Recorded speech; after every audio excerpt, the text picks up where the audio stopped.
Bon, bonjour à tous, voilà la police municipale pour nous. Bonjour. Bonjour. Vous voulez quelque chose? Ben là, on est en train d'apporter un petit soutien, monsieur Mazoua. On a fait un courrier aussi à madame le maire. Oui, d'ailleurs, il a un peu question de vous. Tu vas te voir le courrier là, s'il vous plaît? Vous verrez à la mairie, hein. Sinon. Non, vous il... voyez à la mairie, vous le demandez à la mairie. Oui, c'est mieux. Vous faites l'éloge de nous là ou... Ah, mais de vous, je n'ai que des éloges à faire. Vous savez bien. Ah, mais franchement.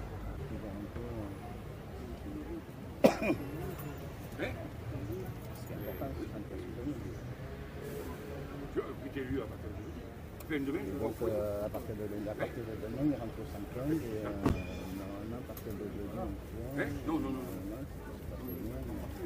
Ouais.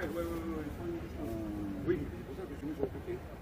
Je le vois arriver. Vous savez quand même qu'il n'a pas une tenue exemplaire. Ouais. Ah bah oui, mais S'il avait une tenue exemplaire, il aurait un logement. vous croyez que... Vous croyez, monsieur? En fait, il faut avoir une tenue exemplaire pour avoir un logement. Parce que nous on a fait toutes les démarches et on ne vous a pas attendu non plus. Non, pas vraiment. Mais bon, Bah, s'il n'a écoutez, pas je sais une pas tenue si vous avez- exemplaire, voilà. Vous avez fait les démarches, apparemment, ils n'aboutissent pas vos démarches. Après, nous on ne fait pas dans le social. Alors, ça, je sais bien, Voilà, mais on ne bon. fait pas dans le social. En même temps, la mairie disait que vous étiez une police de prévention. Ouais. Mais vous ne croyez pas qu'on a fait ce qu'il fallait? Je sais pas, moi. Je sais qu'apparemment, vous l'avez quand même beaucoup mis la pression, quoi. Ok, Bah, monsieur Mazoua. on lui a mis la pression. Parce que, Puis c'est pas nouveau, je veux dire, voilà, on sait bien comment vous faites avec les sans-abri. Après, c'est ce qu'on vous demande de faire, j'imagine. Mais voilà, ça fait quand même quelques années, puis apparemment, ça ne porte pas beaucoup de résultats. Vous connaissez mon L'autorisation pour faire ça? Bon, bah maintenant il demande la pièce d'identité à Emmanuel. Pourtant il est très connu. Donc vous pouvez normal de mettre une tente, de mettre une table, sur la voie publique. Je suis pas sur la voie publique, là, je suis... est-ce que vous avez les pièces d'identité sur vous? Non, j'ai pas ma pièce d'identité. Ça, c'est la loi. Je n'ai pas ma pièce d'identité, j'ai envoyé un courrier à madame le maire, ne vous inquiétez pas, elle va être au courant. Non, mais ça n'a rien à voir avec ça, monsieur. C'est juste qu'il y a une. Vous voyez, il y a des gens qui payent des choses pour occuper du domaine public. Ça s'appelle une occupation du domaine public. Là, ce que vous faites, c'est pure simplement illégal. Donc là, ce que je vais faire, c'est que je vais en aviser mon OPJ. Non, c'est pas moi qui le dis, c'est la loi. Donc, ce qui va se passer, c'est que je vais en aviser mon OPJ. Trouvez-moi la loi qui interdit à quelqu'un d'être là. Hein, c'est une occupation du domaine public. Trouvez-moi c'est bon. Vous savez quoi? Vous êtes suffisamment intelligent, vous avez des connexions internet, vous tapez internet, vous regardez, vous verrez. Ça marche très bien. Trouvez-moi la loi. Non, moi j'ai aucun compte à vous rendre de mon côté. Eh bien, trouvez-moi la loi. Vous D'accord. citez des lois que vous ne savez jamais. Vous faites pareil avec les sans-abri. Vous dites que vous n'avez pas le droit de ci, vous n'avez pas le droit de ça. Quand on vous demande des arrêtés municipaux, vous ne les sortez pas. Alors que la loi vous oblige à les produire. Il y a le registre des arrêtés, il est consultable par tout le public. Vous n'avez pas. Donc vous avez une pièce d'identité avec vous? Non, du tout. Et ouais, voilà comment ça se passe. Si vous avez bien compris, bah, Emmanuel est en train de se faire contrôler pour tout simplement, soi-disant, une interdiction sur la voie publique, car c'est payant, à ce qui paraît. Ce qui est très marrant. La matinée va passer tranquille. Hein. Dites-moi, monsieur le policier municipal, parce que le banc qui est à l'arrêt de bus, il va revenir ou il est sorti de manière définitive? Vous appelez qui de droit, hein? Non, parce qu'à la fin, il n'y a plus de banc à Dax. C'est gênant, c'est une ville thermale, il n'y a que des curistes. Ah oui. Et bon, il y avait les 4 qui étaient là, ils ont sorti, à la mairie, ils l'ont sorti. En fait, ça devient de plus en plus embêtant de s'asseoir à Dax. C'est sûr. Alors, pour éviter qu'un SDF s'assied, en fait, tout le monde reste debout. Bah, c'est ce qui se passe à l'arrêt de bus J'ai maintenant. même pas envie de vous répondre. Voyez. C'est ce qu'on m'a sorti quand j'étais à la rue. J'ai pas le droit de m'asseoir plus de 30 secondes. Contrairement à ce que vous savez, quand vous dites par exemple qu'il y a un arrêté municipal, vous êtes obligé de produire l'arrêté municipal. Non mais je vous dis, attendez, vous avez une imprimante à la mairie. Vous voulez appliquer une loi municipale, c'est à vous de montrer que cette loi existe. Parce qu'en fait, nous on En fait, sait... vous savez, monsieur Klein, vous ne trouvez pas, mais je pensais que vous étiez plus carré dans l'aspect juridique. Je pense qu'il va falloir que vous renvoyiez votre copie. D'accord. Vous êtes carré, vous. Ah oui. Vous savez ce que c'était? Ben oui, moi je vous c'est dis. quoi? Alors expliquez-moi, allez-y. C'est quoi le registre Mais d'arrêté? comment ça, monsieur, vous prenez les gens pour des imbéciles ou quoi? Si je vous dis quand vous voulez appliquer un arrêté municipal, vous devez le produire aux gens. Si vous dites aux sans-abri, vous n'avez pas le droit de faire ci ou de faire ça, c'est un arrêté municipal, vous devez être en mesure de lui montrer l'arrêté municipal. C'est tout ce que je vous dis. Et c'est la loi. C'est la loi. Mais je ne m'énerve pas, mais vous me prenez de haut parce que vous êtes grand. Moi, je veux dire, c'est vous qui n'êtes pas carré. Enfin, ceux qui ne sont pas carrés à Dax, il me semble, c'est quand même plutôt vous que nous. Hein? D'accord? Si vous le dites. Ben, je sais de quoi je parle et je m'appuie sur mon expérience.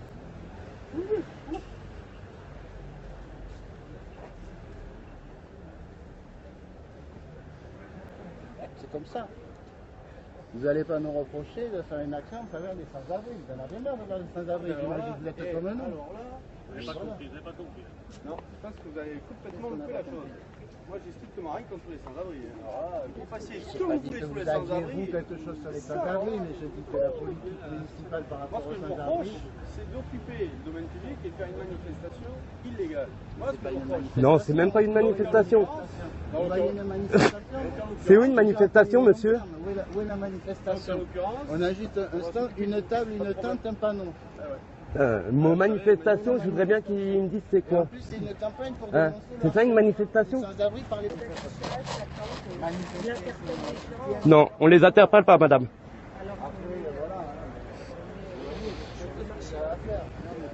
Vous êtes combien? Bonjour monsieur, vous êtes combien là? 1, 2, 3? C'est-à-dire 3, je parle français. 3 personnes là. Bonjour monsieur, vous êtes 3 personnes là. C'est ça? D'accord.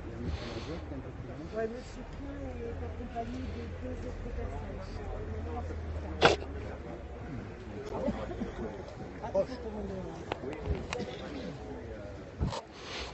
Elle a bien dit qu'on interpellait les gens.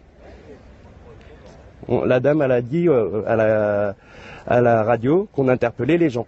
Non, on a interpellé personne. On a interpellé personne. Tu l'as bien entendu comme moi, Philippe. On n'a même pas de trac, on n'a rien du tout. Et on interpelle les gens. J'ai pas vu qu'on interpellait les gens. Après, ils font leur boulot. Hein. Ouais. Ça, alors bon, en même temps, on a fait un petit courrier.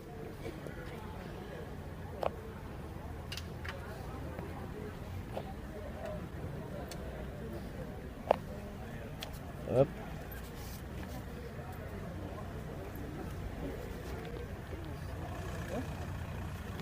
Voilà.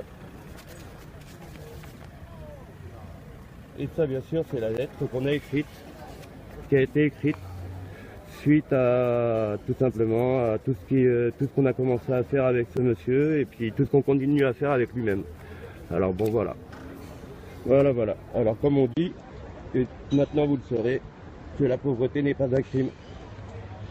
De communiquer dès 20 ans. Au bout de 20 ans, il y a toujours encore plus de personnes à la rue. Et bien sûr, que fait le gouvernement? Bah rien. Alors bon, comme tout à l'heure, il y a eu la petite dame de la police nationale qui a dit à la radio comme quoi on était en train d'interpeller les gens avant leur arrivée, que voilà, que en fait on n'a pas interpellé les gens, on a posé le matériel et puis on laisse, les gens ils regardent, ils passent, on n'a pas demandé de dons, on n'a rien demandé du tout. On demande un soutien pour Stéphane qui est SDF, à peu près la quarantaine d'années, qui a nulle part pour s'asseoir. Là en ce moment il est assis, le seul endroit où il est assis c'est là-bas où vous voyez la cabane verte. Il est assis là-bas sur le rebord des chiottes à chiens et franchement bah c'est dégueulasse. On n'a pas de banc pour lui, on n'a rien du tout. Je vais demander à Emmanuel qu'est-ce que lui, on va savoir un petit peu ce que tu en penses, Emmanuel, par rapport à Stéphane, vu que tu vois, tu as travaillé beaucoup plus longtemps que moi. Ben Stéphane, en fait, il y a quand même beaucoup de gens qui sont mis autour de lui dans le quartier, parce que ça fait des mois qu'il le voit sa situation se dégrader, il le voit ramper, il le voit dormir dans les poubelles, il le voit se faire virer par la police municipale. Et donc, ce qui est bien, c'est que c'est quand même assez rare qu'une personne de la rue comme ça se motive et d'elle-même, enfin, parce qu'elle a été aussi bien soutenue par des gens, accepte de se soigner, c'est quand même suffisamment rare pour en fait qu'il soit pris en compte, quoi.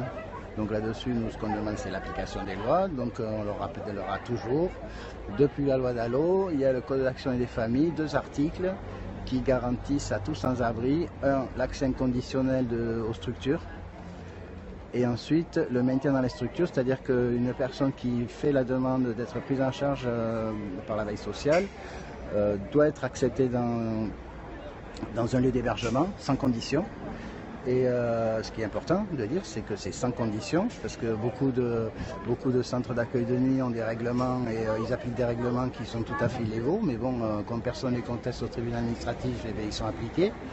Donc il y a ce premier volet, c'est accueil inconditionnel, et l'autre volet, c'est le maintien dans les structures, et que finalement les personnes doivent être redirigées vers le dispositif qui correspond à leurs besoins. Ce qui peut être le logement, parce qu'il y a des gens qui se retrouvent à la rue, un logement c'est bon, et tout repart. Hein. Mais pour d'autres, il y a prise en charge de soins, ça peut être une cure de sevrage. Et bien sûr, ce qu'on demande, c'est que tout au long de ce parcours, la personne ne soit pas remise à la rue. C'est-à-dire que dans le cas de Stéphane, nous ce qu'on attend, c'est que lui va aller faire son soin, hein, il s'est engagé, ce qui est bien, et qui n'est pas obligatoire, je le rappelle. Mais à partir de là, bon, nous ce qu'on demande, c'est il aura peut-être une post-cure, et ensuite qu'il soit relogé, soit dans un hébergement, une maison relais, voilà. Lui, il ne veut plus retourner à la rue. Voilà. Et qu'est-ce que tu en penses de l'intervention de la police municipale et nationale là en ce moment? Ben, moi j'en pense qu'on a vu juste avec, ça fait des années nous qu'on a repris cette action, la pauvreté n'est pas un crime, qui dénonce finalement la montée de la répression sur les gens de la rue et la montée de la répression dans toutes les villes et au niveau de toute l'Europe. C'est-à-dire que d'une manière générale, maintenant les villes prennent des arrêtés anti-mendicité, anti-ci, anti-ça. Ils refoulent les gens, ils veulent plus qu'ils campent nulle part. Ils les refoulent de plus en plus à l'extérieur des villes. Et donc, alors il y a aussi le mobilier urbain. Alors ici, par exemple, à Dax, on a l'exemple, ils ont retiré un banc. Voilà. Ce monsieur Stéphane, avec ses béquilles, il allait s'asseoir sur un banc qui est à l'arrêt de bus.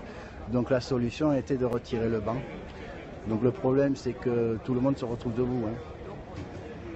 Excuse-moi, Bro 13, mais c'est pas un flic qui parle. Le flic, il est à côté, ils sont là. T'inquiète pas, lui, c'est le DAL, c'est le droit au logement. Voilà. Dax, avec son logo. Une dalle de Dax, droit au logement de Dax.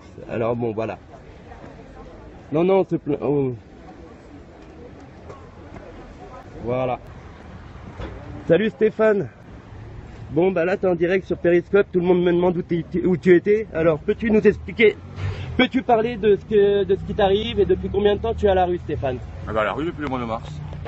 Et la police et tout ça, qu'est-ce qu'ils te font tous les jours? Parce que bon... Mais tous les jours, ils me virent soit d'un banc, soit du parking, sans arrêt. Et... Mais ils m'ont dit de quitter la ville. Ah, ils t'ont même dit de quitter la ville? Ouais, Ils t'ont dit ça quand? Ah, il y a 4-5 mois. 4-5 mois déjà? Ouais. Et sinon, depuis ce temps-là, explique-nous ce qui se passe exactement, parce que les personnes ne savent pas ce qui se passe et ils voudraient bien savoir ce qui, depuis le moment que tu es à la rue, ils voudraient bien savoir comment ça se fait que tu es à la rue, pour quelles raisons. J'avais une caravane, on l'a brûlée. Et en même temps, savoir tout ce qui peut t'arriver dans la rue. Ah ben, il n'y a que des vols. Hein. Ça fait 3 ou 4 fois qu'on me vole les affaires. La municipale, ça fait plusieurs fois qu'ils me les foutent en l'air. Donc ouais. J'ai plus qu'à le sac, quoi. Alors comme vous pouvez voir, Stéphane il est là, il est un petit peu dégoûté parce que bon, comme vous voyez là, pour nous, hein, bien sûr, une voiture de police nationale, une municipale, c'est rien que pour nous. Stéphane, il a juste ça pour s'asseoir parce que bien sûr, il peut vous le dire, il n'y a plus aucun banc pour lui. Non, il a été déboulonné. Voilà. Alors bon, obligé de s'asseoir sur un endroit où vraiment c'est les chiens qui viennent faire leurs besoins. Voilà. Ce qui est quand même triste. Hein. Alors bon, voilà. Voilà. Et Stéphane, normalement, t'en as fait quoi de tes béquilles, Steph? T'as perdu ton... Ah. Je les ai laissés au 40 là-bas. Ah, où tu dors là-bas? Ouais. Parce que, en fait, vous le savez pas, je vais vous annoncer, vous le saviez pas encore, mais en fait, Stéphane dort au niveau du 40, c'est un endroit où il est à l'abri, du moins c'est un hall d'immeuble, et puis voilà. Mais il dort dehors, il n'y a pas le code pour qu'il rentre, il dort dehors. Ça ou les parkings?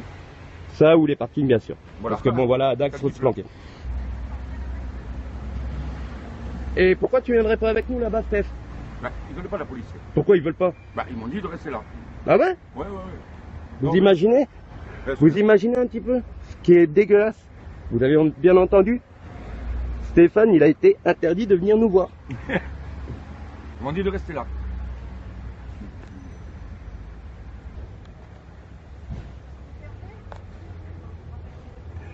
Alors bien sûr, hein, je vous rassure, c'est pas de l'alcool qui boit, Non, c'est de l'eau. c'est de l'eau. Il est contrôlé. De l'eau parce que Stéphane a décidé de se prendre en soin depuis jeudi. Ouais. Et c'est depuis jeudi là qu'il n'a pas touché une goutte d'alcool. Et franchement, bah... Non, jeudi là, je rentre. Non, mais depuis jeudi Ouais. là, t'as arrêté. Ouais. Mais tu rentres à l'hôpital Ouais. jeudi prochain, jeudi qui va arriver. Qui arrive là, ouais. Voilà. Voilà. Alors bon. Même au foyer, c'était interdit. Et pour quelle raison? Mais, devine. Bah. Étant donné qu'ils veulent que je quitte Dax, ils veulent, si je vais au foyer, je peux dormir la nuit, donc je suis toujours sur Dax.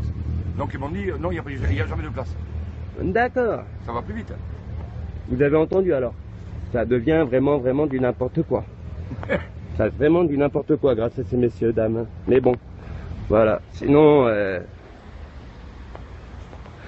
alors bon, même pour demander des sous, Stéphane il est obligé de se planquer pour demander parce que bon, si je me trompe pas, ils viennent un petit peu te faire la morale pour la mendicité. Ça fait comment? Regarde, il n'y a pas de corbeille, il n'y a rien. Moi, les gens, ils me donnent à manger ou ils me donnent ce qu'ils veulent. Je demanderai, moi. Bah Stéphane, moi je vais te laisser Ouais. Ok, merci. et puis tout le monde te soutient. Ok, c'est gentil. De rien Stéphane. Ouais.